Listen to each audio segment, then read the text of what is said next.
'Tis the season to shine with H&M. Discover the holiday collection and find fashionable pieces for your wardrobe or for under the tree. Get inspired and dazzle with this year's glam. From tuxedo styles, bow detailed pieces, impressive prints, and more. From unforgettable looks to unforgettable gifts. With fashion finds to home decor, find it all at H&M. Treat your loved ones and yourself this season. Shop in-store or at hm.com. Maruchan superfans are everywhere. From the busy moms who want to deliver maximum flavor in a flash to dorm room diners who want to put some slurp in their step. There are a ton of copycats you could use. But if you want to bless your bowl, there's only one true Maruchan. Whether you choose instant lunch, ramen bowls, yakisoba, or restaurant quality gold, Maruchan is the only ramen worth obsessing over. Smiles for all. Maruchan. See what all the ramen hype is about at maruchan.com. On Florida's Space Coast, we think you can have the best of both worlds. Kind of like right now. Driving, at your desk, maybe at the gym, but you're also grooving to some music. Visit us and you'll go to the beach and see a rocket launch. Or go kayaking and manatee spotting. It's all waiting for you on the only beach that doubles as a launch pad. Plan your adventure today at visitspacecoast.com. This podcast is brought to you by drunkmummysobermummy.com and made in association with HelloSundayMorning.org, changing the world's relationship with alcohol, one Sunday at a time. Oh, the kettle's boiled. Great. Perfect timing. Should we get started then? I'm Victoria Vanstone. I'm Lucy Good. And this is Sober Awkward.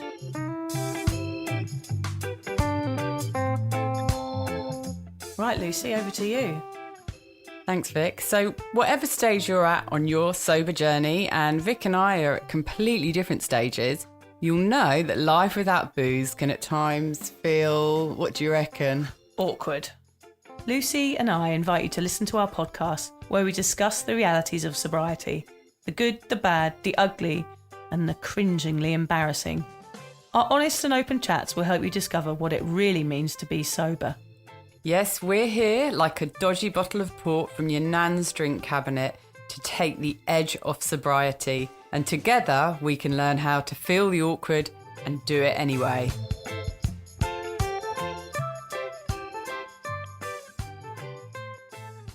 Oh, we'll have to get Alan to put some jingle bells on at the beginning, won't we, sing? It's our Christmas episode. Yeah, that's a good idea. Alan, can you put some jingly bells on?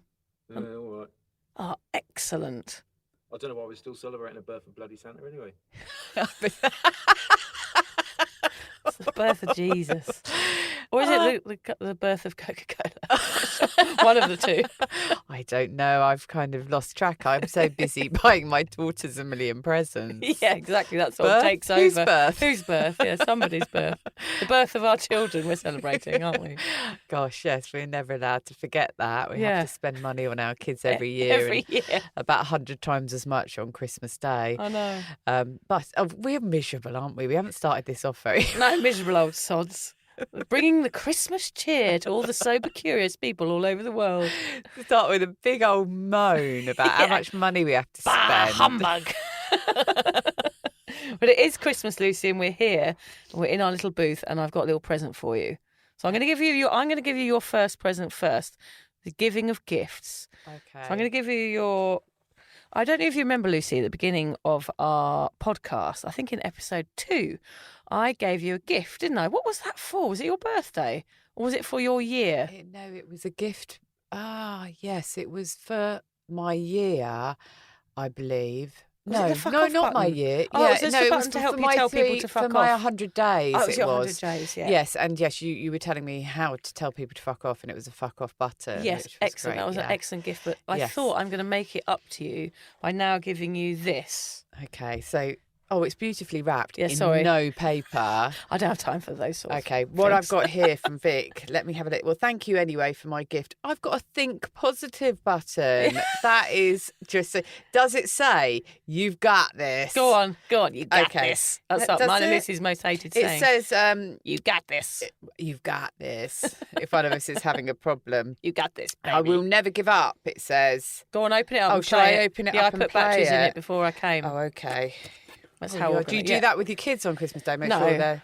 That was the they've got last of the batteries Okay, out all of right, the I'll do it battery now. drawer. Ready? Go on. Okay, so it's a big button. It says think positive on it. I'm going to press it. I am overflowing with happiness. Oh, no. Oh, no, I don't know if I'm going to like Keep going, it. keep going. I am the best version of myself. This is brilliant. I will never give up. Oh, don't give up, Lucy. I am a queen. I am a what? Queen. A queen. That's Yeah. right. I am a queen. You are a queen. I'm smart and drop dead gorgeous. Oh, you are smart and That's drop dead me. gorgeous. God, they must have made this. It's a bit for shallow, me. isn't it? Drop I'm dead a gorgeous. dreamer, a planner, and a doer. Next This gift. is just brilliant. I love it. Thank you so much, Vic. Here's Can I gift- not give you one of mine Okay, go now? on then, yeah, I'll Okay, give let you me mine just in a think minute. which one. Okay, I'm going to start with this one. I've wrapped it. So I've got quite a I good love wrapper Christmas. as well. Yeah, so it's a good wrapping. Oh. Yeah, well, no, the reason we're giving gifts, well, Vic, it was Vic's idea because she's a gifty person. And so that's the only reason I bought Vic a gift. But, okay, what have you got? And I'll tell you why. I can smell it. I've got a daily detox organic tea. Oh, it smells lovely. Okay, Lucy. reason is I Yeah. did look up online to see what would help your gallstones. Oh. And it said a detox tea would be really helpful. Oh, God. So I got that one. Number one, it's Higher Living, and I love their teas. They do really good teas, and that detox one is really nice. It's Okay, my favourite one. excellent. And also, I love the words Higher Living. We're living Yeah, a higher it's probably life, on that aren't button. we? You are higher living. You are the best version of yourself.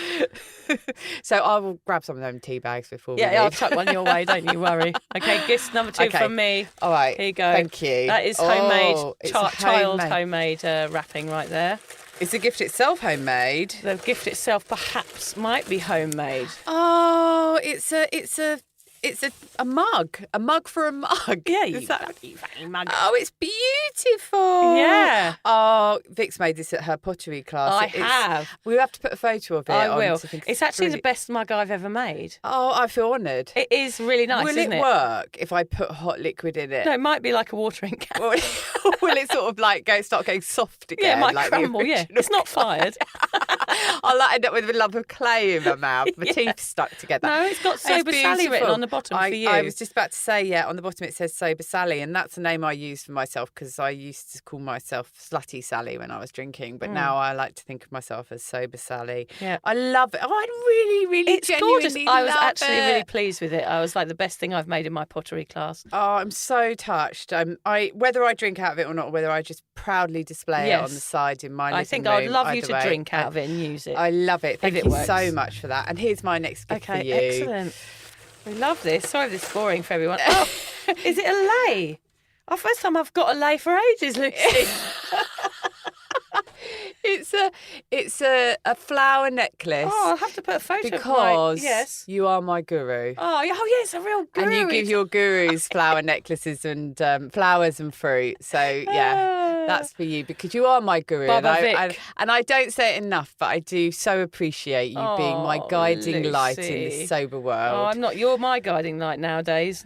It's turned. Well, it's equal, maybe. But, that was good. I really. Inspired. I am invincible. I am a superstar. God, it's a bit much, love isn't that. it? I prefer it to the fuck off button. Yeah. I actually prefer it. It's way more entertaining. Well, Merry Christmas, Lucy. Thank you Yeah, for my and lovely. to I you do feel as very well. guru-like sitting here. Yeah, I'm like they the Dalai suit Lama or you. something They sitting suit here. you. Those that pink colour suits If only you I as had well. some wise words to say. I thought- wait a second. I am destined to do great things. I thought you were just about to say, if only I had some wine. And that God, kind of no. that leads us on to something we're desperate to tell the listeners about. I'm so excited I can't get my words Go out. on, So- tell them what happened, Lucy. I'll just tell well- you what. I'll set it up for you. Yeah, you set it up. We went out for lunch yesterday, Lucy and I, with some mates in Brisbane, and they're all women who are sober, and all women that run businesses related to being alcohol free. One woman owns Jo. It was actually, her name's Jo. She was from Smug AF Cocktails, which is a new alcohol free brand. It was Faye from Untoxicated and Sarah from Tapped In and me and Lucy. And we went out for a sober women's lunch in Brisbane, didn't we, Lucy? And we sat down in this beautiful restaurant, all very excited to all be together having a sober Christmas lunch. And what happened, Lucy? Well, we went, all five of us straight away went to the alcohol-free drinks menu and ordered some drinks. And I ordered a alcohol-free lager, as did you, Vic, and also Sarah, who were either side of me. Drinks came along and I had a sip and I was like, God, this is so good. What is this? Which brand is this of beer? It's amazing. No one was listening to me. Everyone was talking about something else and taking photos. And I thought, this just is a really good alcohol-free beer. And then I took another sip and I thought, this is too good to be alcohol-free. And so I looked at the bottle and they'd given us light beers. So at a sober women's Christmas lunch, they'd got our order wrong. And Vic, you hadn't drunk any of yours. Luckily, I hadn't had a sip. I'd had 2 sips. And I mean, that was a really weird thing, but a really important thing to bring up, because until that actually happened, I never really thought of that. I mean, it's something we need to discuss in more detail, perhaps not in this podcast because it's about Christmas, but about how that can happen. And we could have actually drunk the whole beer without realising. Without really realising, that's scary. It's scary. Yeah, luckily it was just 2 sips and we did have a bit of a laugh at how I'd be dancing on the tables, etc., etc. And the one thing it has taught me actually is that, because then the waiter whisked them away when he realised what he'd done and brought back the alcohol-free ones, and I did realise how shit the alcohol-free beer tasted compared to the real one. Yeah. but the results of the alcohol-free one were much better than the alcohol-based one. Definitely. Play the tape forward a little bit on that one. But I kept going, oh, God, this is a really good alcohol-free beer. Yeah. Well, it wasn't an alcohol-free beer. So, and I haven't dwelled on it. I mean, it was only 2 sips. Yeah. But I do remember the unexpected joy of being sober, reading that book. The lady who wrote that book had that Catherine Gray, her name is. Is it Catherine Gray? I think so, yeah. Yeah, and she had that experience, went up to the bar and gulped down a vodka and soda, I think. Oh, yes, I remember that, yeah. Yeah, and she said it would never have made her. She was you feel as if you've been polluted with something. Yes. And you've done something you didn't expect, and it's a shock to your system because you go, oh gosh, I've had alcohol and I haven't had it for such a long time. And perhaps that minuscule amount wouldn't have any effect on me. Of course it wouldn't. But it does make you go, oh gosh, that's weird.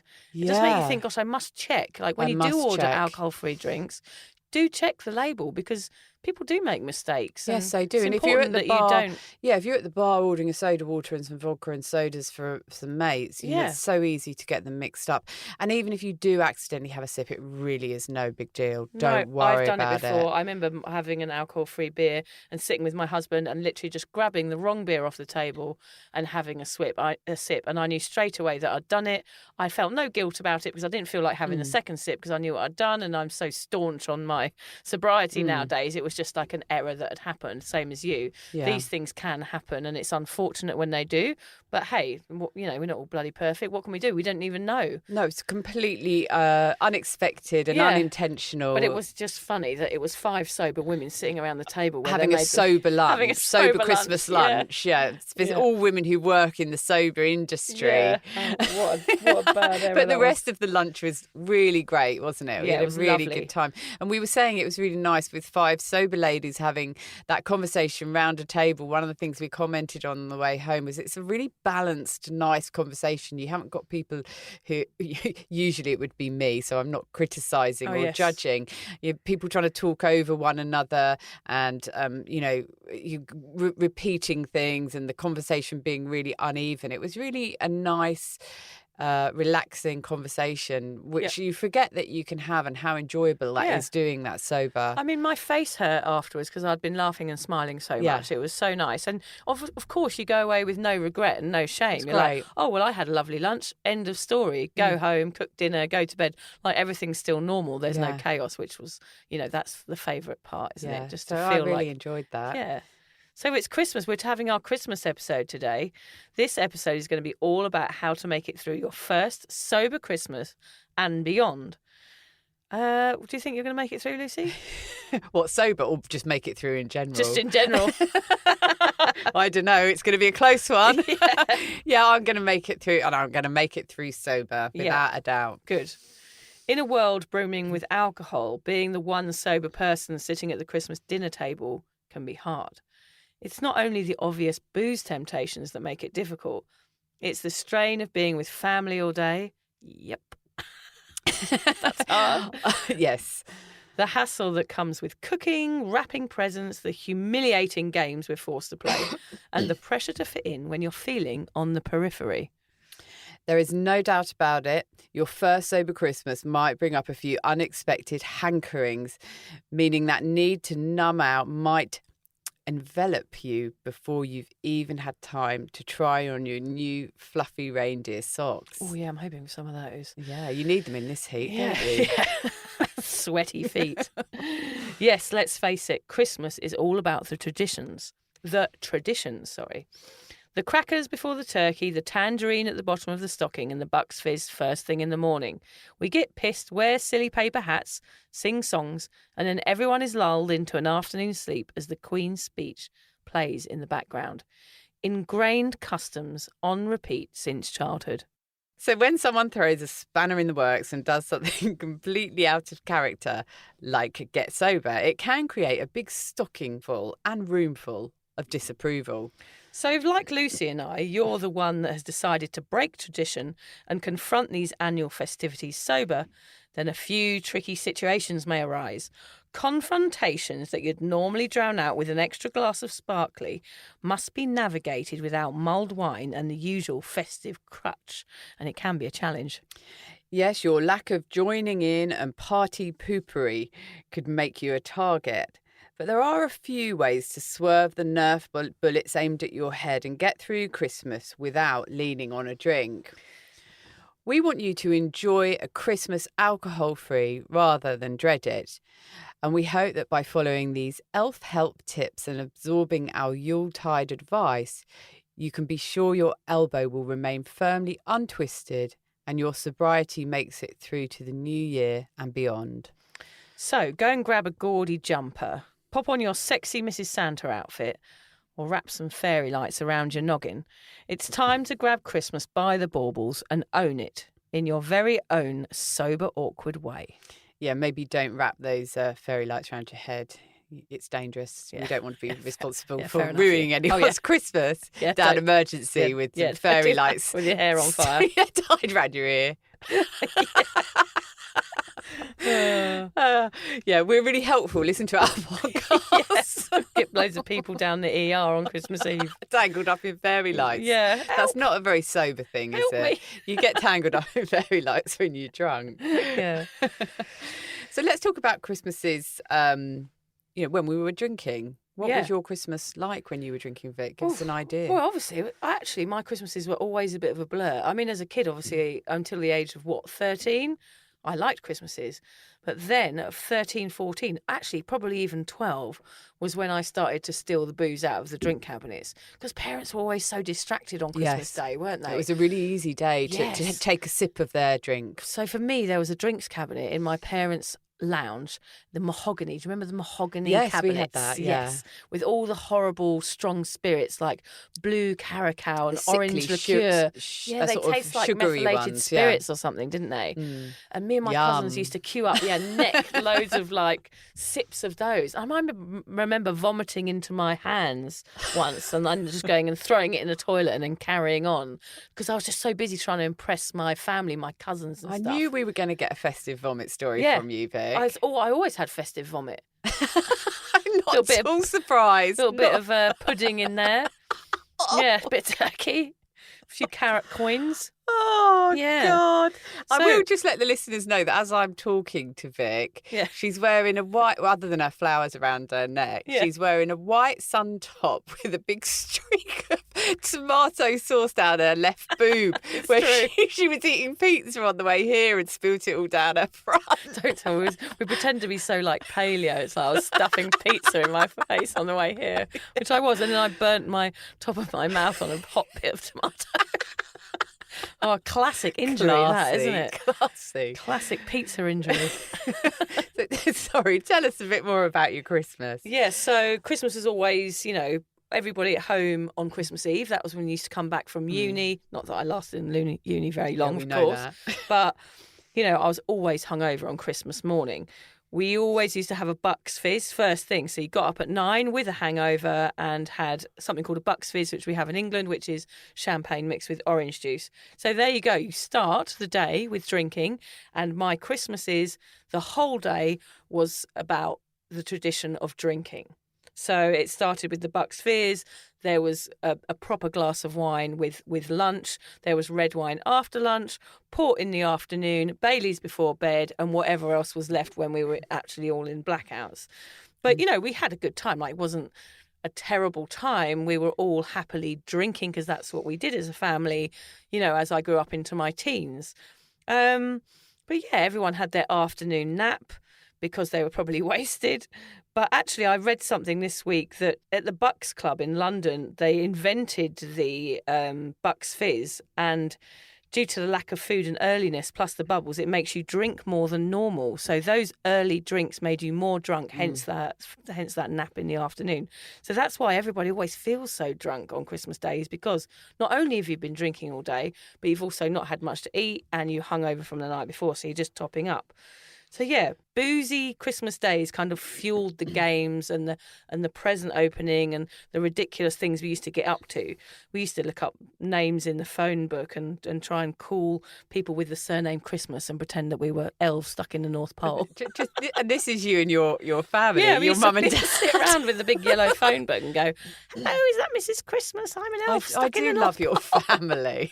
Yeah.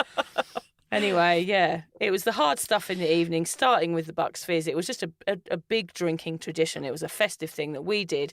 I mean, we did that a lot, but Christmas was a mega drinking day for me, always. It's a bit of an alcohol marathon by the sound of it. And it was. After you had the nap in the afternoon, you were able to sit through quite late into Christmas evening, were you? Yeah. And just carry on drinking through. Yeah.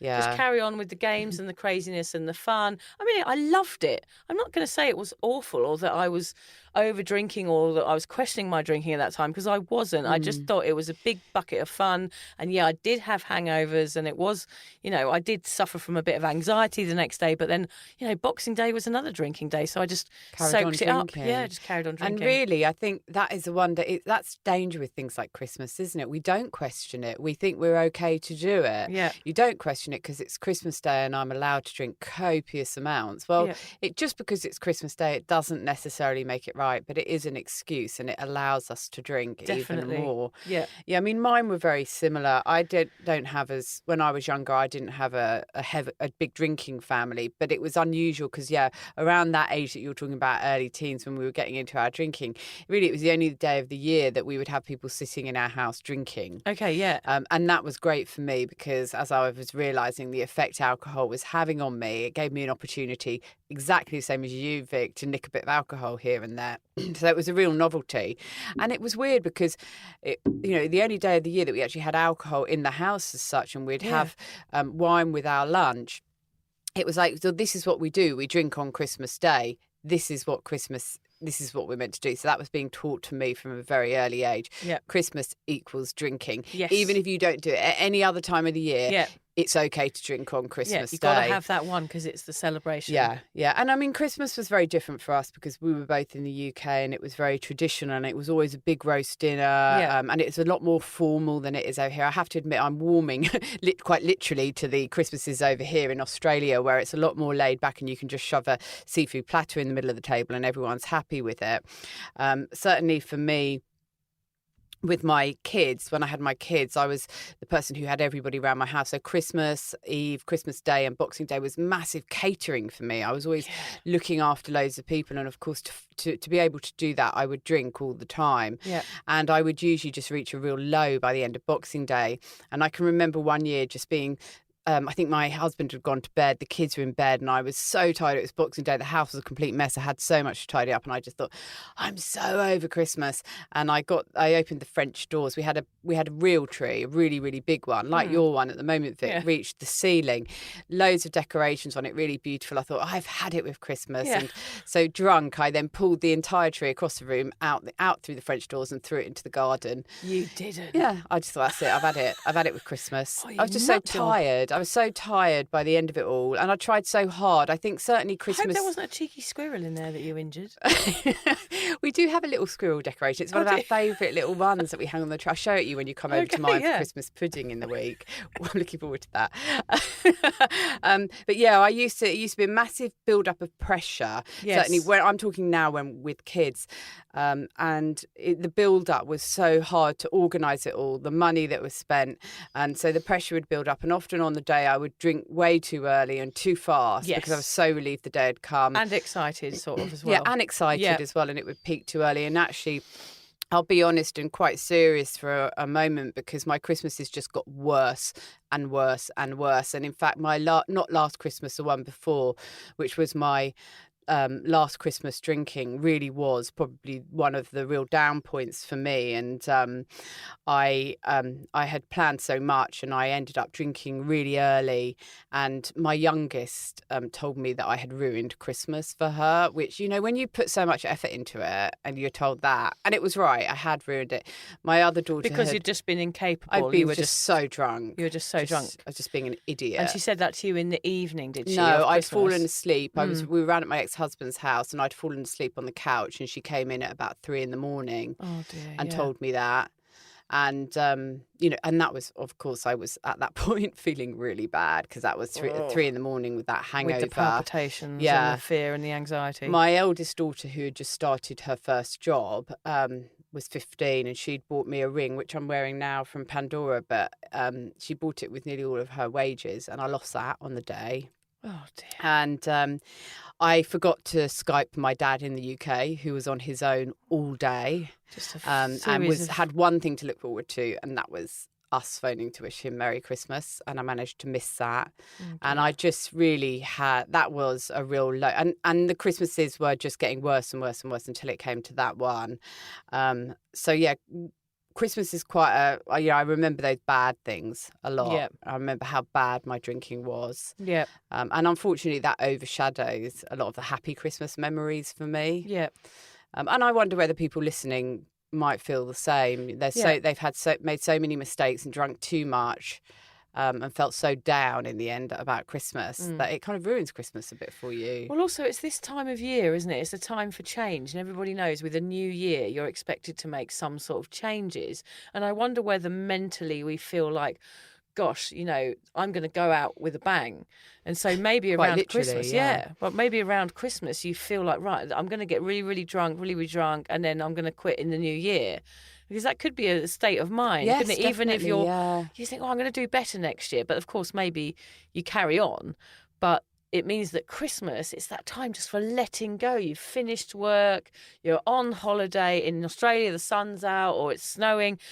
There's so many excuses to celebrate. There's so many excuses. Family are together. You're eating loads of lovely food that goes with different wines and different desserts. And there's a billion excuses around you at this time of year to make you drunk and completely overdo it. Yeah. So this podcast, we want to hope you maybe change some of those traditions.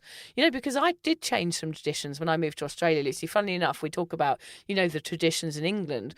But the tradition I changed, I went from having a Bucks Fizz in the morning to having a champagne on the beach. That was my new tradition that I changed. It was still the same thing. It had to involve but it was like alcohol. An Australian version of it. And then it was the esky, the ice, you know, in the esky, taking that to the beach. And I was just carrying a party in a bag with me wherever I went. You know, it didn't change. It wasn't an ingrained English tradition. It was actually my own traditions that I was choosing to facilitate for everybody else and bring the party with me. So what we're going to talk a lot about today is hopefully changing those traditions within ourselves. You don't have to change them for everybody else, but you can change them within you. Yeah, you certainly can. And I mean, like we said, we've had to change Christmas a lot. Celebrating Christmas in England compared to celebrating in Australia is all about changing how Christmas rolls, because it is so different over here. Yeah. So if we can change it that massively between an English Christmas and an Australian Christmas, we can certainly change it again and eliminate the booze from it. Yeah, change it up. Yeah. Sober Christmas. Yeah. Yeah.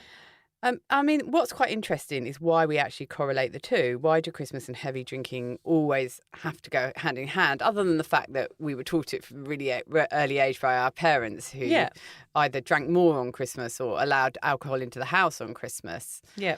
You know a bit about this, don't you, Vic? You did a little bit of research, I did, actually. It's a brief history of alcohol and Christmas.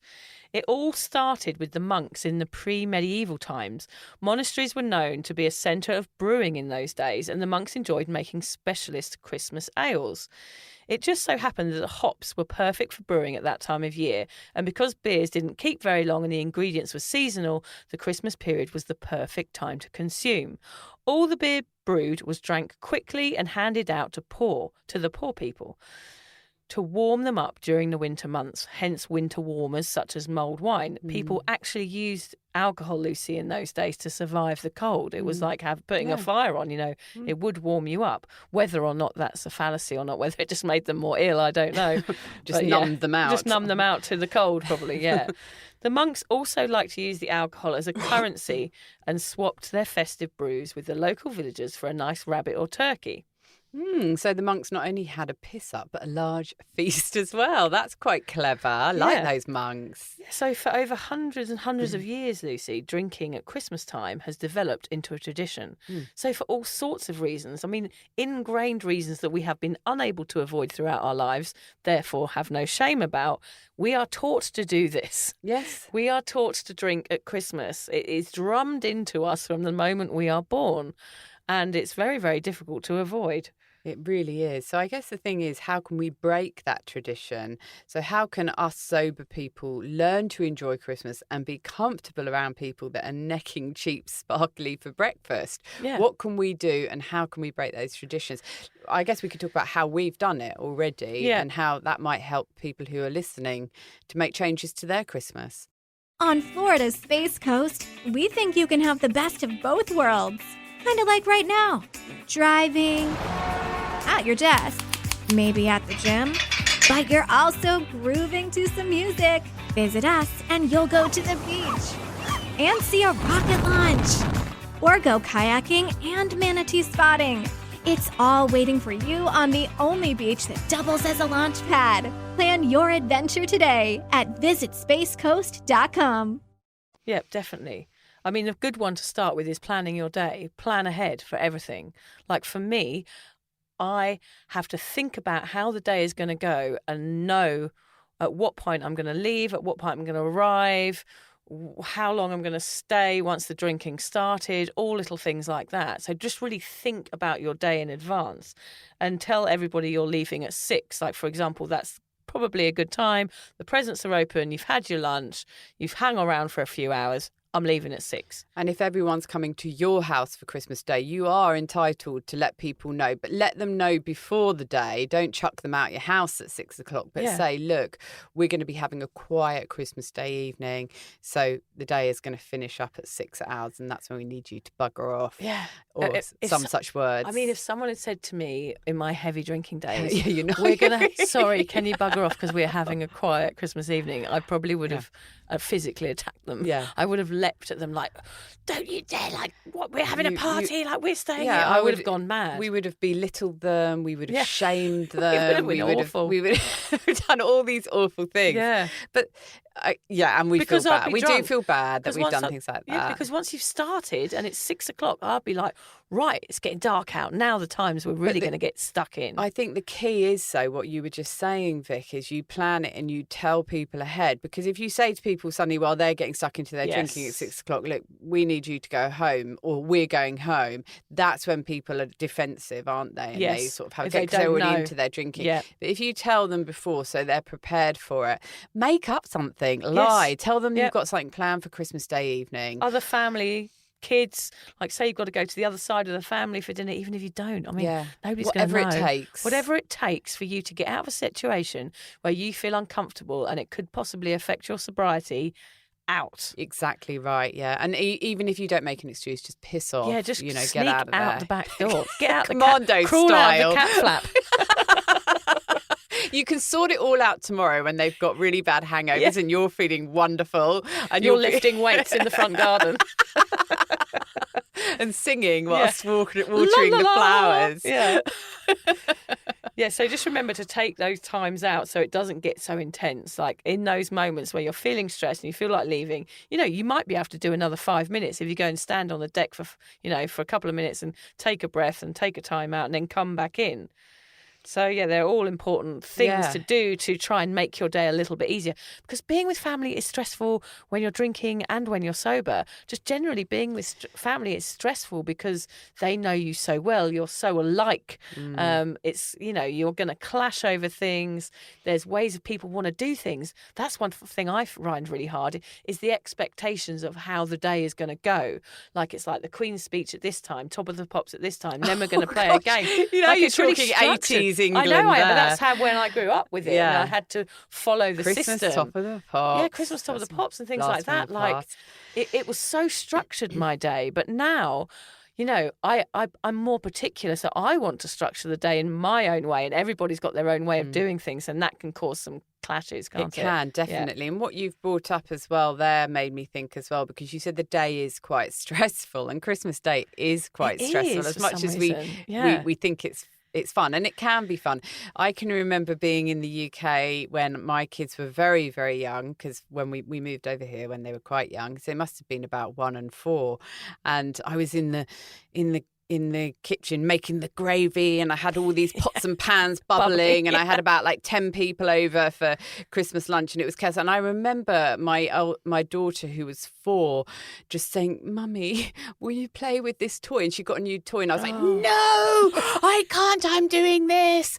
And that has really stayed with me. What is Christmas meant to be about? It's meant to be about your kids and spending time with your family. But I didn't even have time to enjoy her new toy with her. And that's something I've really liked about coming to Australia, where the Christmases are a lot more relaxed. And also I don't have all my family here, so I'm not hosting a big crowd very often. I have done occasionally, but even then it's still more relaxing because you can have something in the garden. It's not a hot roast that you have to take ages preparing. Yeah, with so many other bits. So my point here is, what can you do to make your day less stressful? And that's what I really focus on now. I just want a really easy Christmas day. And if I have an easy Christmas day, I'm not going to really want to drink. I want to drink when it's stressful, if the day is stressful.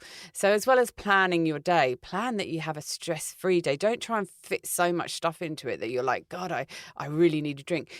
Don't see family members who stress you out and make you want a drink for too long if you can help it. I know you can't always get out of that, but eliminating stress from your day is going to eliminate that desire for a drink. Absolutely. I mean, there's so many things you can do to make your day more peaceful. I mean, that's all I want nowadays. I just want a bit of peace and a bit of tranquility and to enjoy the kids and enjoy my day. I don't want a lot of chaos and mental present opening for hours on end and all that sort of thing. It's all right to have a little bit of Christmas chaos and presents being thrown, too much. A bit of wrapping paper being thrown around the room just for 10 minutes or so, and then that's enough. And then I'll be hoovering around people's feet. Come on, feet up. I've always got the black bin bags really ready right at the very beginning, start filling up. But then I think I'm ruining Christmas. There should be wrapping paper everywhere. Yeah, but nowadays I'm like folding up the nice bits. Yes. Oh, keep that bit. Keep that bit. That's quite nice. I can use that next year. Yeah, that's an age thing as well, I think. Or keep that, sticky bows. I'm like, I'll keep that, put that in a special bag. But then I always throw the bag away and it's never there the next year. Yeah, but you've good intentions. Now, I really love Christmas Day evening when all of the things are done, all the family stuff is done, and often my kids might go off and see their friends on Christmas Day evening. They've probably seen their dad for a few hours at lunchtime, and they say, "Oh, we worry about you being on your own." And I'm like, I actually love it. I've had my time with my kids, and I really enjoy just sitting down. Last year, my first sober Christmas, which was a huge challenge actually, my daughter had bought me one of those beautiful teapots, with a cup underneath. Oh yeah, so lovely. You can make a single cup of tea with tea leaves. She bought that for me from T2, and I just sat there relaxing in the evening on my own with this gift that she'd. I think I sent you a video of I me think you before, might have. I think you might have a visitor this year. You'll be coming to I join think me. You are so welcome I'm going to be come and sneaking join off. me. Lucy, come on, have a cup of tea with you. And the Christmas tree lights and a Christmas yeah, movie lovely. and just knowing it's all done and the kids are happy and that's okay. You Yes. know, that was something I never had in England. I was always hungover and still busy in the evenings. And then passing out.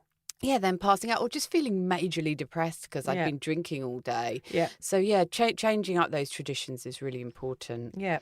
Also, be alcohol-free prepared if you do like an alcohol-free drink. I mean, we're talking fizzy water here as well and milk. Like, we're talking about anything that you enjoy that is going to replace alcohol. Make sure you have a big bloody bucket load of it so that you've got something to lean on when everybody else is pounding beers or wine or whatever.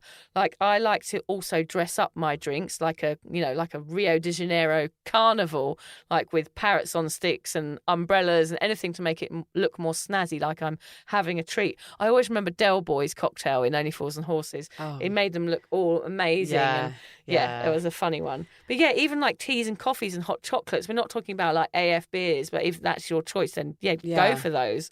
But yeah, just teas and coffees and hot chocolates in the evenings and things that make you feel cozy and feel like you're getting Yeah. your own gift, which is your sobriety, of course, but something that props that up and makes you feel happy. And just remember, it is Christmas Day. It's only one day of the year. So if you overeat, yeah. you know, you can get up in the morning and do some exercise and have a really healthy day the next day. So Yeah. don't worry too much about that. The main thing you've got to focus on 100% is do not put that alcoholic drink anywhere near your lips. Yeah. And if you're struggling, take a break, get out of the house, get away from the thing that's causing you to want to drink. Yep. And remember, you've just got 24 hours to get through. And fill your pocket with a load of chocolate peanuts if you're going. Like, What if you're going to go take that break? Or if you're around someone's Gobble house. them down. Yeah, they're all in there getting pissed. Just have a sneak round the buffet table, shove any nice food that you Get some fancy in your sausage pockets. rolls. Yeah, shove them in your turnips of your jeans if you want some prawns. Don't forget about them though. And go into the garden Yeah, they and go sneak scoff it off. all around the back of the make house. a little nest. Little sweetie nest. That's a great. Thank you for that tip. Yeah, top tip. Putting prawns in the fold ups of your jeans. I think we've been really helpful here, Vic. I'm sure we're going to help so many people with their Christmas. But let's just talk a bit about explaining sobriety at Christmas, because we have talked before about telling people that you're sober or you're not drinking tonight and things like that, and how hard it can be. But it can be excruciatingly hard to tell people you're not drinking on Christmas Day, can't it? Yeah, and definitely my advice is to tell them before. If people don't know that you're doing this Christmas alcohol free, then my advice is sit down with them, give them a phone call, a text or email, whatever you want to do. Or, write it out in the fucking sky by aeroplane. Do you know what I mean? Aeroplane, with the sign on the back. I am alcohol free. Yeah. Just tell people before the day to avoid any awkward conversations. Feel the fear and do it anyway before. Yeah. And yes, it might upset their Christmas Day, but it shouldn't. It really shouldn't. We were talking, I think it was in the last episode, we were talking about people, the power of people and the effect they can have on us, the people we surround ourselves when we drink. And one of the red flags that we said is if you tell someone you're not drinking and they question that, or if they make you feel if they make it difficult for you, or they make it feel like you've let them down. Yes. Now, that's a big one at Christmas. You ruin Christmas Day because you're not having a drink. That's how people can make you feel. Yeah. And if that happens, that's a good reason why you should do it in advance, why you should tell them in advance. They've got a while to get their head around it, even if they don't like it. Yeah. I mean, you've got to stand proud in those moments. When someone's there saying one won't hurt, it's Christmas, all of those excuses, you need to stand proud.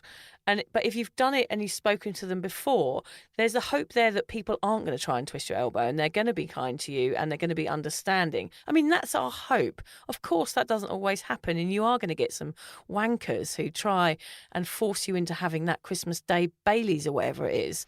And you have really got to stand strong in that 24 hours. You've got to be the person that you know is good for you. And that is the sober version of you. Yeah. So you need to stand up to those people and be strong. And don't be afraid to tell people either that you're not drinking, because you could be pleasantly surprised. I'll just mention here that my last Christmas, I was nearly 100 days. I think I was 100 days on Boxing Day or New Year's Day. I can't remember. Yeah, makes about right, yeah. Yeah, but it was my last Christmas I found excruciatingly difficult as my first sober Christmas. So just put that out there for people as well. Just if anyone here is really struggling through their first Christmas sober, I did too. I'm coming up to my second Christmas sober and I am really looking forward to it. I was really worried that I was going to ruin all my Christmases forever, because I was not going to be able to drink at them. I kind of thought, if I take the drink out of Christmas, there is nothing left. What is Christmas? What is it? I'm never going to be able to celebrate it again.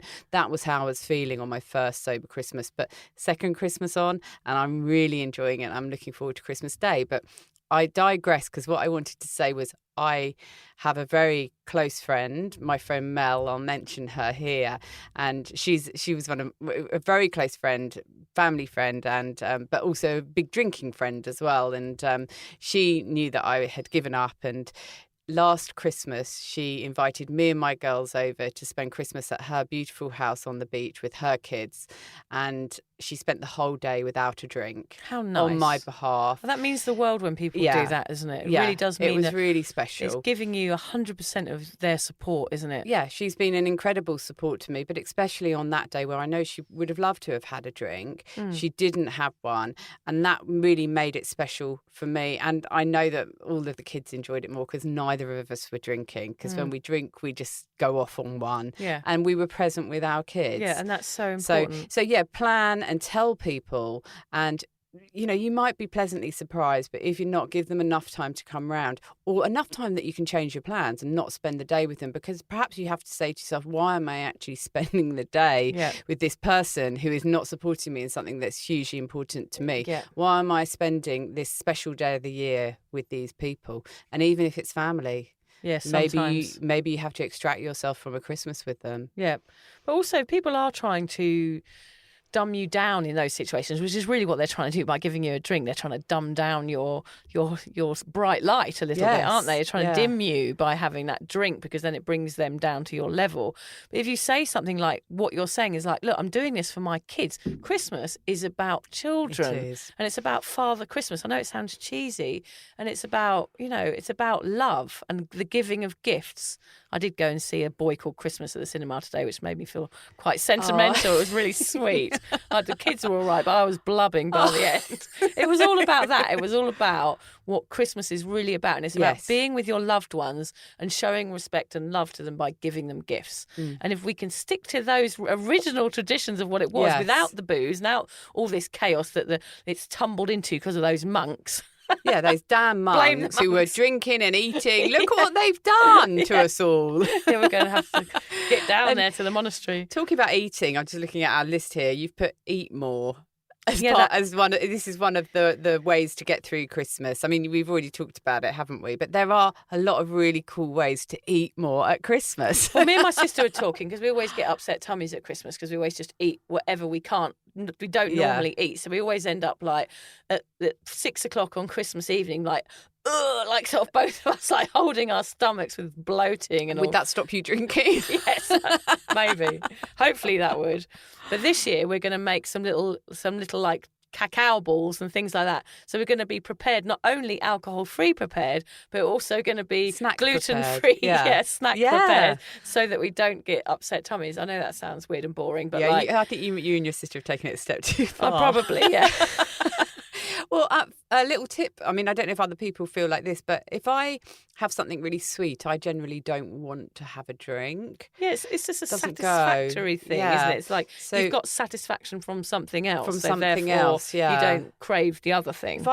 If I've filled myself up with Christmas pudding. Yeah, you're going on about pudding quite a lot. I know, I'm obsessed with having a Christmas pudding this year. Never usually want one, not that into it, but this year, got to have a Christmas pudding. God, I'm going to buy you one, I think. I'm going to go on and on until you eat a Christmas pudding with me. You can't have the brandy poured over the top though, Lucy. Oh, God. And set on fire. Yeah, you've got to avoid that. Yeah. It'd be nice actually if you are having these conversations with people about, I'm going to be sober at Christmas. Perhaps there do need to be some conversations around the food, actually, to say, look, I won't have brandy on my Christmas pudding. Can you put a bit aside for me? I don't want the brandy butter.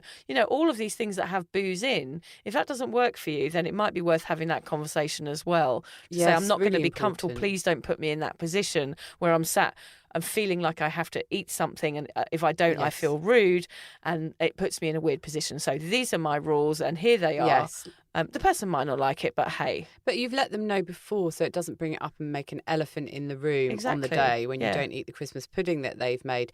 Funnily enough, I was chatting to my dad on Skype about Christmas pudding. Oh, yeah. I know, I've already sent him a pack of 12 mince pies, and I said, because he was going up the shops, I said, buy yourself some brandy butter or something to put on them. And then that opened up a discussion about whether brandy butter's got real brandy in it or not. And a lot of you can get brandy custard and things like that. So yeah, maybe just check your labels, and also be careful, because you might buy something which has just got the flavouring in, but it hasn't got the alcohol in. Could that be triggering for you? Yeah, exactly. So you do have to be quite careful with Christmas food, because it is laced with alcohol. Yeah, same with the AF drinks. You've got to check your labels and make sure you're not going to do anything that could affect your sobriety. Yeah, but we must say as well, of course, it's not great to swap an unhealthy habit for another unhealthy habit, like sugar for booze. But then again, if eating a bit of sugar on Christmas Day is going to stop you drinking, then, well, bloody hell, so be it. Yeah, I think so. Yeah, and it's just getting you through Christmas Day. And unless you've got an addiction, I mean, we had an addiction of certainly of sorts. It depends whether you want to say you've got addiction. I know it's a bit of a word that we've already discussed in another podcast. But if you're not addicted to sugar, then just go ahead and have as much sugar as you want on Christmas Day, because it's not going to cause a problem for you further down the line, and you're not going to end up running around the house naked and arguing with your family, or just ruin Christmas for your kids. I can't by guarantee having that. too much sugar. I can't guarantee that, Lucy. I think all those things you mentioned are things that I would probably do sober as well. In fact, I reckon one of them's going to happen. Yeah, I'm often running around the house naked. Look, but basically we wanted to say as well, just be kind to yourself at Christmas, because it is an exceptionally hard time, isn't it? Yeah, and ask for some support from the people you trust in those situations. There might be one or two people in your family that don't understand what you're doing, but there also might be one or two who totally get it. So if they're around, lean on them, ask them questions, get them to pour you drinks. It's lovely when people prepare for you as well when you go. You don't always have to prepare your alcohol-free drinks and stuff yourself. You might have a really supportive family member who's got all that stuff there for you. Isn't that wonderful? That's a perfect example of Christmas. You've thought about someone, what they want, and what's going to support their happiness, really, is what it is, isn't it? And that's what I was lucky enough to receive last Christmas, so I should never forget that. It's about somebody saying, totally understand what you're doing. I think it's really great. Yeah. And in fact, I'm going to work Christmas around you and the fact that you're not drinking this year. And that's a really special gift from someone. Yeah. And also being kind to yourself can also mean saying no. That's something that Lucy is definitely very good at. Really good at saying no. Yeah. It's my favourite word. I've just got a little quote from Eckhart Tolle here, which is, life isn't as serious as the mind makes it out to be. So that's another kind of quote to say, look, we can make it all sound negative Christmas Day, but actually it doesn't have to be. And you can say no in these situations. You can make it all feel bad. And if it does feel bad, well, that's okay as well. You can say no and push back on people and say, I'm sorry, I don't feel ready to come to this event. I'm not going to stay for Christmas lunch. I'll stay and open a present and have a cup of tea, but then I'm out. So saying no is really, really important. And also accepting that this is going to be one of the hardest days of the year for you if you are struggling a little bit with your sobriety, or if it's your first sober Christmas. Yeah, it's going to be hard. So once you accept that, it's actually probably going to be easier to manage it. So you know that what you're doing is huge. Think of how you're going to feel in the morning when you wake up on Boxing Day, and it will just be, for me, last year, it was this massive sigh of relief. Oh my God, I did it. Yes. I've just had a sober Christmas. First Christmas that alcohol hasn't passed my lips since I was about 13, Yeah. probably. And that is an amazing feeling. Yeah. So maybe focus on that. Think about Boxing Day morning and plan something for early on Boxing Day. Be that really annoying person who wakes up and goes for a jog on Boxing go and Day watch the morning. sunrise, Yeah. Do something really memorable instead of blacking out your memories. Do stuff that you're going to think about in the future and look back on and go, wow, wasn't that a lovely day? Rather than, oh shit, I tripped over a turkey and was sick on my festive jumper. Like, that's kind of the situation that I was always in by the end of the day, was like me a total fucking mess. Yeah, not a good look, is it? Not a good look. I remember my last Christmas when I was drinking, which was a really horrendous Christmas. On the Boxing Day, I stayed in bed all day. Yeah. I didn't get out. Horrible. And my kids wanted to do stuff, but Yeah. I couldn't. I couldn't get out of bed. I was so hungover and I was so depressed. It's just horrible. That's no isn't it? way to spend Boxing Day. Another point here is we've got try to let go of expectations. Oh, I just hate expectations, Lucy. Yeah. It makes me angry. And the role you're supposed to fill within your family in that moment, it might help you enjoy the day rather than feel anxiety about it. Like, you don't have to fulfill the role that everyone thinks that you are on that day. The drink maker or the present opener or the gift hander-outer or, the one that lights the Christmas pudding. The hostess. The hostess with the mostess and all that sort of thing. Like, you can change your role and you can, make it one that suits you on that day. You can still wear your cheery Christmas hat and put on a smile, but you don't have to perform for everybody like you did when you were drinking. Take a back seat this Christmas if you need to. Don't fulfill your role. You don't have to. And if people are disappointed in you, well, that's their own bloody problem, isn't it? It really is. And that's all about creating new traditions as well at Christmas, isn't it? So this is my new role and I'm going to make this a tradition. I'm going to do this My role is going to be just sitting on the couch doing nothing all day. And drinking tea. Yes. Like, this is my perfect. role from this Christmas forward. Yeah. I might wrap a few sausages in bacon. But then I'm on the couch with my nice glass tea holder thing, like the one I broke that you gave me. Sorry about that. Yeah. And some Christmas pudding. And a Christmas pudding. Yeah. and brandy butter. Lather yourself in brandy butter. Oh, yes. Oh, sir. What are some other new Christmas traditions you could bring in as a sober lady? Well, I'm going to try this year, but I'm probably going to get laughed out of the house. We'll see. But I'm going to bring loads of AF cocktail stuff. So I'm going to bring juices, fizzy waters, limes, mint, everything you can. And I'm going to try and get everybody to have a competition because we do love a game at my family. We do love a good game. So I thought I'm going to create an alcohol-free game this Christmas. It sounds cheesy and I would have hated me too, but I'm going to go for it. Yeah, I think that's a really good one. Yeah. And so what about the drinkers though, Vic? You'll be all right if they want to put a bit of alcohol into theirs? No. I'm going to say no. This is an alcohol-free game. We are making an alcohol-free cocktail. I'm not going to. We're going to play all your games for the rest of the day, but I'm going to force everybody against their will to play that game this Christmas. And I'll let you know how it goes. Yeah, I was going to say, I can really see that going down well. I think a few people might get excluded or disqualified right near the there'll beginning. Be a few It'd with be a just cheeky you bottle on of your gin. own. Yeah, it'll be me being happy and they'll all be passed out on the floor. But there's other things you can do, like sober fancy dress. I've done it. It is awkward. But all you're doing is wearing a different type of clothing. Like, suck it up. It doesn't matter. You can still be fun and do stupid things. But if you don't want to, of course, you can say no. Yeah, and the thing that I'd really like to do at Christmas, and I probably won't do it this Christmas because I haven't been organised enough, but you can volunteer. You can actually get completely out of that environment of sitting around with your family and drinking and eating all day. Yeah. You can spend, say, the morning with them, but in the afternoon, you go off and do something completely different. There's a lot of people out there who need other people's house on Christmas Day. Yeah. So that's a really good thing that you can think about doing. Just change it up totally. You Yeah. don't have to. Yeah, you replace don't have to keep things. doing the same thing. No. Something that we've started doing is the cinema on Boxing Day. Nice. Not Boxing Day, on Christmas Eve evening. Yes. And that's really nice. I used to always be drinking because I always woke up on Christmas Day with a hangover. But instead, myself and my two girls go to the cinema, and that's a great thing to do. And as well for me, Christmas changed a lot when we came from England to Australia, and then when I became a single parent, Christmas had to change really significantly again because we had to share Christmas, whatever that looked like. So now changing once again to a sober Christmas, I can do that. I've made Yeah. enough changes. Everything is a possibility, really, isn't it? If you want to change, of course you can. That's what we've both discovered with sobriety. Yes. Is that humans are possible of evolving in some way. Yeah. And your Christmas can evolve. Christmas can evolve. It Yeah. it can be transient. It doesn't have to be. We are so set in our traditions So at Christmas. set in our Christmas traditions. Like some things I just can't even imagine being without, like roast potatoes, all of those things. But yet we don't have to have roast potatoes on Christmas Day. It's not like the police are going to come and knock on our door like the roast potato police, are they? Excuse me, madam. That would ruin the day altogether. That might drive Don't me worry, to drink. don't getting worry, arrested. Lucy. There is no such thing as the roast potato Really? police. Yeah, don't worry about it. Oh, thank goodness for that.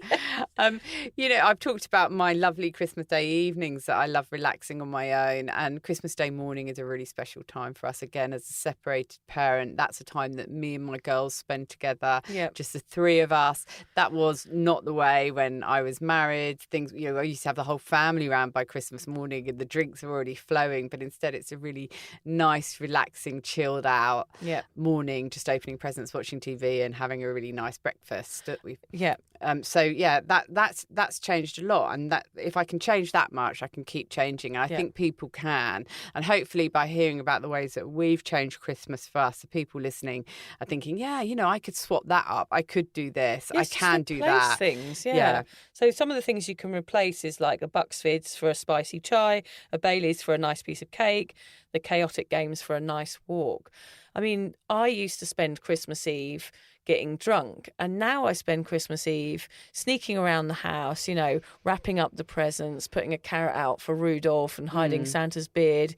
I do all of the things that my children will love. My preoccupation is no longer with booze. My preoccupation is with my children waking up on Christmas morning, and I'm excited about that. My husband's sneaking around out in the garden ringing jingle bells, and I'm calling out saying he's here. We go to the full effort. You can imagine, Lucy, can't you? I can well imagine that you two go to the full effort for your kids. We do. And now, imagine before, even 4 years ago, I wouldn't have done that. And now that's what I love. Yes. And I would have been sat at home, or I'd have had mates round, and I would have been downing booze until I passed out. Well, and you mentioned preoccupation, which it really truly is. We talk about thinking about drinking and how it just overrides everything else in our head. And I think at Christmas, it actually comes in at a faster pace and goes around faster and faster within our head. Yeah. So we actually, from the minute I was waking up in the morning, I'd be thinking, this is the day where I'm actually allowed, like quotation marks there,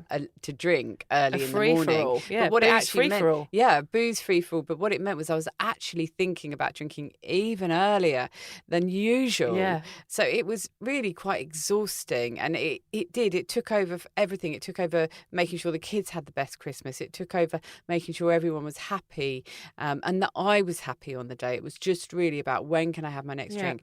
How much can I have? And once I finish that drink, when can I have the one after that? Isn't it odd, Lucy, to think, like, isn't it weird? Like, I'm looking at you now, but isn't it odd that we did that? I know. Sorry, I know.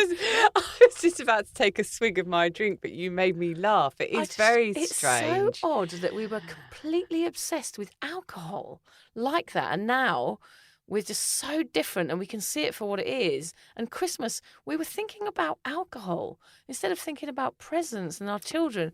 We were preoccupied with booze, and actually it makes me feel sad because I spent far, far too long thinking about something that I poured down my throat that was a toxic substance that I was completely obsessed by, that I just didn't think I could have a Christmas day without it.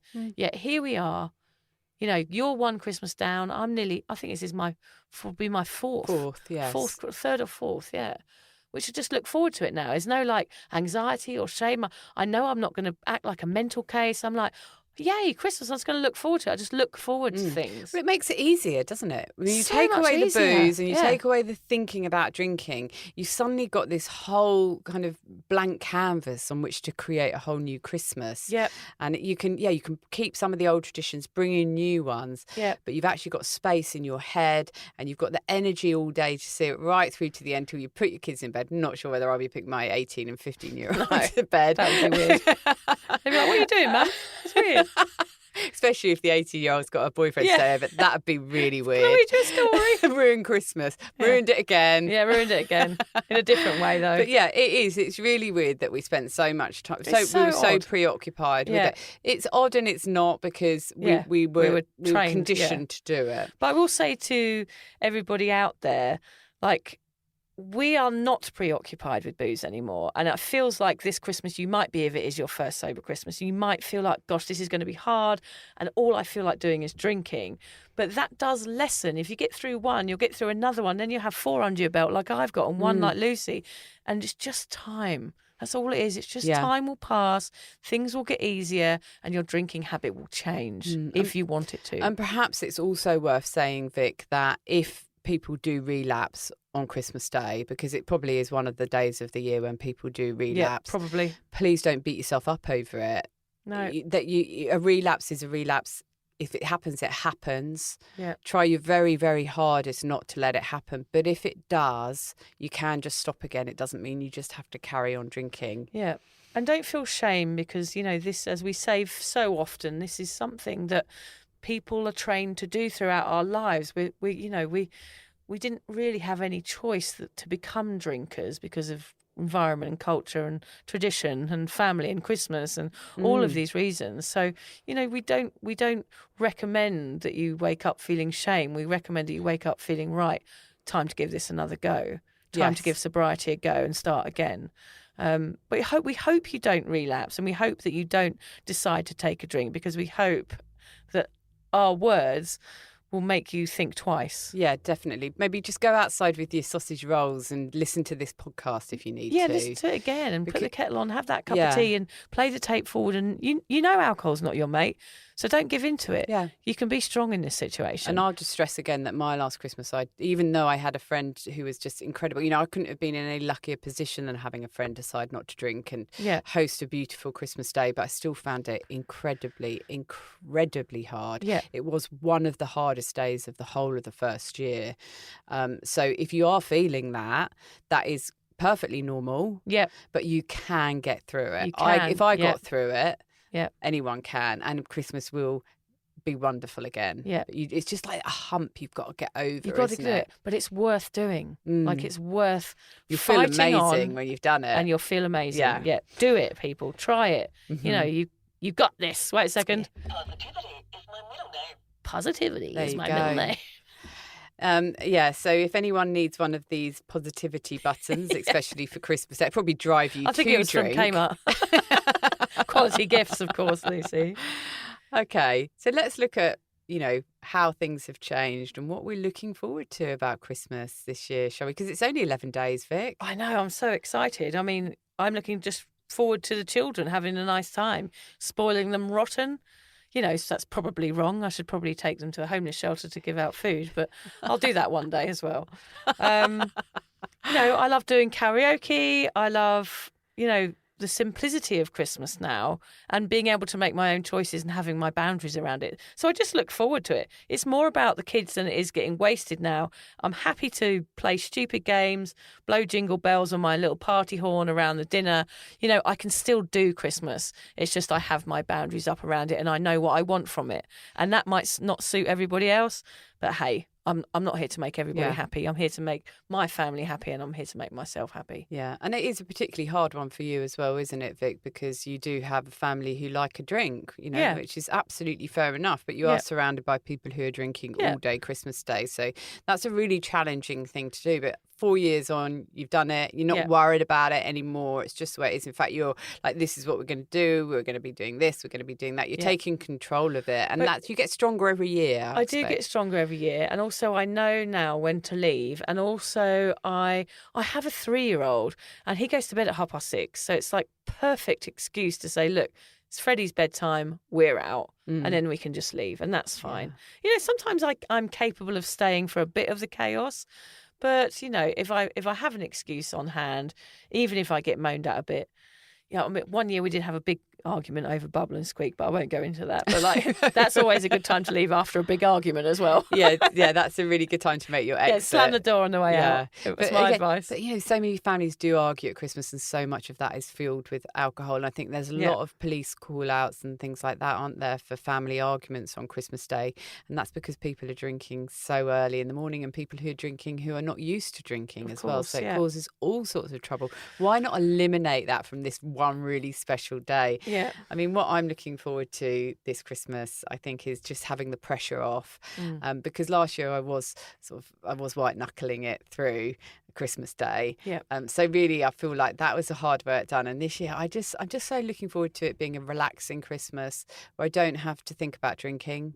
Yeah. I don't have to worry about feeling depressed later on in the day as I come down from my alcohol high. I don't have to worry about my hangover on Boxing Day. Yeah. I'm looking forward to being able to speak to my family in the UK in the evening. And remember it. And remember it, or even actually remember to make the call to them. Because they wake up for their Christmas Day morning as our Christmas Day evening is happening. So more often than not, I absolutely wouldn't remember it. And was probably a bit of a state. You know, they've taken the time out of their Christmas morning to talk to me, and I'm slurring all over the place. But I'm looking forward to actually enjoying having a proper Christmas conversation with my family in the UK on Christmas Day evening, when I'm still feeling good and enjoying Christmas for what it is.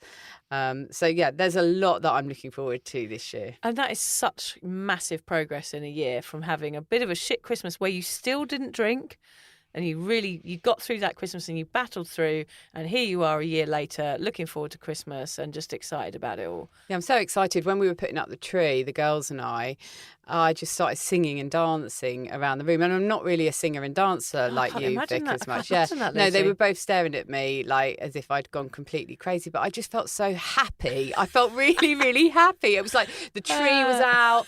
I wasn't drinking. Did you put Bublé on?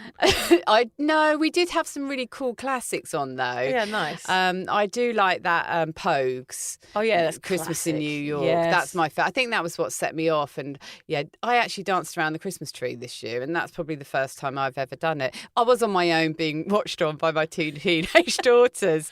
Oh, Mum, stop it. I really felt so happy. Probably happier than I have any other Christmas. Well, there you go, listeners. This time next year, even if you have a dodgy one this year, by this time next year, you could be hopping around the Christmas tree like a happy little elf like Lucy is, with some stripy tights and some pointy ears.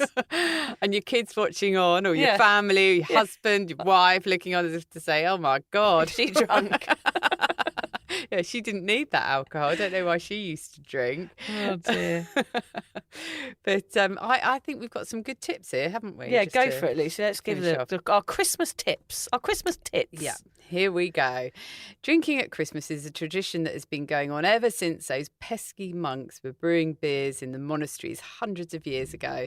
And even though it feels as ingrained as stockings on Christmas morning, it does not mean we can't change the habits of a lifetime. Becoming alcohol-free means smashing those traditions apart and breaking free from social norms. So don't be afraid to be radical. Be a Christmas sober punk and create a Christmas that suits the glittery, unruly, sober, Christmas tree dancing you. Yes, elfy like. Your first sober Christmas might not be an easy ride, but expect to feel hugely satisfied when you make it through unaided. Just be prepared for a few bumps. Have support nearby, someone to talk you through and bring you down, like a sobriety buddy. I know Lucy will be getting a few calls from me on that day, and she might have a little guess when she has that cup of tea on Christmas evening. She's on speed dial, but don't worry, I won't be saying, hello, I'm an elf stuck in the North Pole. You can. That was only when I was hammered. And I will have the Christmas pudding ready. I'm determined to eat Christmas pudding. Shut up about your fucking Christmas pudding, for fuck's sake. Sorry, I can't talk. Go on. Try to turn the dread into excitement. Those feelings of panic will change if your mindset allows it. A good idea would be to download a few meditation apps or some positive affirmations to get you through when you feel like pulling the plug, or get one of these think positive buttons. Oh, yeah. Wait a second. I am overflowing with happiness. See, that'll see you through. That'll see you through. Remember, you're not going to die. All that might happen is that you will feel stress, and stress can be managed. So feel the awkward, let it pass through you, and do it anyway. I know that feeling. I put that in there, Lucy, about feeling like you're going to die. Like, I used to get that when I was hungover. Me too. I used to feel like that impending doom sitting on my chest. And that's how I felt on Christmas morning because I was so hungover. So, of course, you know, I drank through it, and I was always drinking through to try and make myself reach some sort of point of euphoria or happiness, which of course never worked. I just got drunk each day, which caused more and more and more anxiety. So, yeah, you will get those feelings like, when you're drinking, that you feel like you're going to die. It does get that bad. Yeah, of course. Yeah, you do. You feel frightening. You feel suicidal. Yeah. It's just, you know, I think we've mentioned it before. I wanted to check myself into hospital many times with a horrific hangover. Yeah, because we feel like you've lost your mind because of the level of anxiety. So you remember, you've got to feel that feeling sometimes when you're sober too, but you've got to feel and you've got to let it pass and know that you're managing it because your sobriety will help you manage it. Lucy and I are big believers in boundaries. Remember that saying no is a complete sentence. Have your responses at hand. Be prepared for idiots and be strong when entering the domain of the drinkers. If people do not respect you, your no, or your boundaries, you have to set this Christmas. You are free to leave. Walk out the door and wish them well. Then go home, make yourself a nice cuppa and watch Elf. I like the wish you well bit. Wish them well. Yeah. I wish you well. I wish you well, motherfuckers. Merry fucking Christmas. Bah! The triggers that surround you may get too much at times.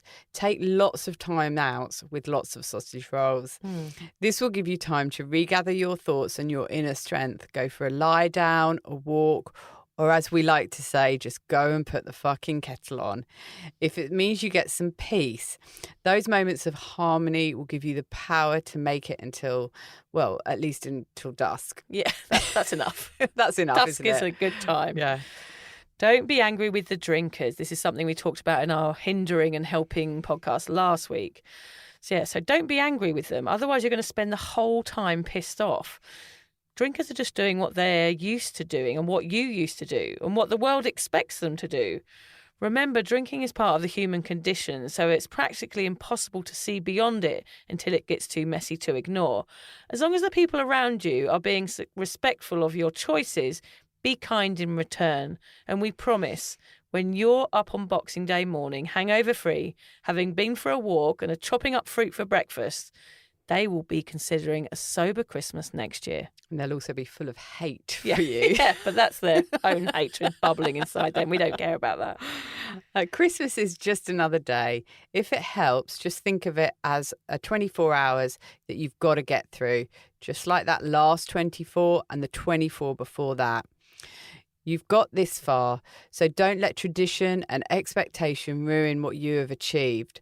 Sobriety is all about being the authentic version of you. You deserve that every day of the year. The only reason to drink would be because everyone else is, and that's not a good enough reason. You are a sober punk, remember? So rebel against what's going on around you and just do you. The first one might be hard, but it will get easier. Just imagine, next year you'll be looking forward to Christmas. You'll be hanging up decorations and wrapping presents at the end of November, just like Lucy and I. And best of all, you get to remember the whole damn day. No blackouts, no shame, no anxiety, and no regretful behaviour. So this year, celebrate your sobriety, because it really is the best gift you're ever going to give yourself. Yeah. And we totally believe that, don't we, We do. Lucy? Yeah, we really, 100%. truly do. That really is the gift that if no one else gets you a present, give that to yourself. Yeah. Yeah. Yeah. I've got a little poem, Lucy. I love this poem. I looked up to try and find a good Christmassy, sober-related poem, which obviously doesn't exist because no one else is looking up things like that apart from me. So I've written a poem You're the for lone you all. person. The lone person, yeah. I've written a poem for the Sober Awkward podcast today. It's called The Sober Christmas Elf. Here we go. Imagine this Christmas that you have a friendly elf who's there to help you be your Christmas sober self. He will sit on your shoulder whispering words of support and talk you out of opening Nan's bottle of port. The elf will be on hand to listen when you're craving, and he'll distract you with chocolate if you feel like misbehaving. He will go to the kitchen and switch on the kettle and quietly sit with you until your sober nerves settle. The pointy-eared chap will guide you and help you feel strong. He'll hold your hand when you feel awkward like you don't belong. He'll represent you, be your own personal attorney, and he'll tell people to fuck off that don't respect your journey. With the elf's help, you can make it through Christmas Day. The anxiety will pass and your hangover will stay away. You'll be able to enjoy this festive time and have lots of fun because guess what, Lucy? There's a sober elf inside everyone. Yay! That is the best poem. I love it. Well done for writing that. Yes, thank you. I think we're just going to get one last top tip from Alan. Alan, have you got any top tips for our Christmas Sober Awkward episode? Don't drink. Yes, perfect. I was really hoping for some real wisdom there, and we got it. Yes. It's as simple as that, isn't it? It is, isn't Don't it? drink. We didn't even need to say all that crap that we've just been going on about. Alan. Did you prime him for that? No. He's like the oracle, isn't he? Just forget everything we have said over the last hour and just listen to what Alan said. It's 2 simple words. 2 simple words. Don't drink. Enjoy Christmas. Enjoy Christmas, everybody. We hope you have a beautiful time and we hope you do manage to do it sober. And we'd love to hear from you how it went. Just pop us an email to vic@drunkmummysobermummy.com and tell us how your Christmas went. Yeah. Merry Christmas, everyone. Merry Christmas, one and all.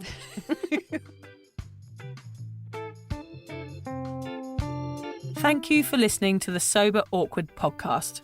If alcohol is affecting your life in a negative way, if you're struggling to moderate or your hangovers are causing anxiety, it might be time to reach out for help.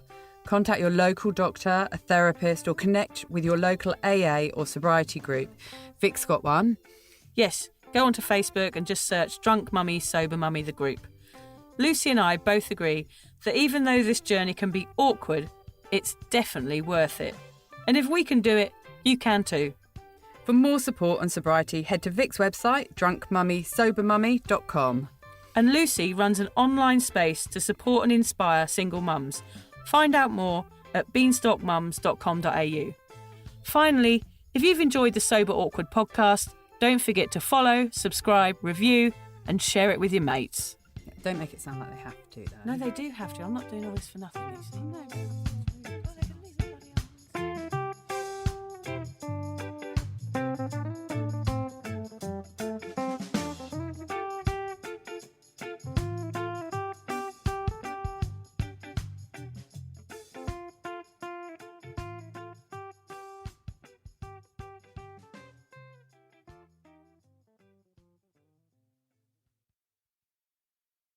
On Florida's Space Coast, we think you can have the best of both worlds.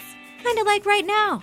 Driving, at your desk, maybe at the gym, but you're also grooving to some music. Visit us and you'll go to the beach and see a rocket launch.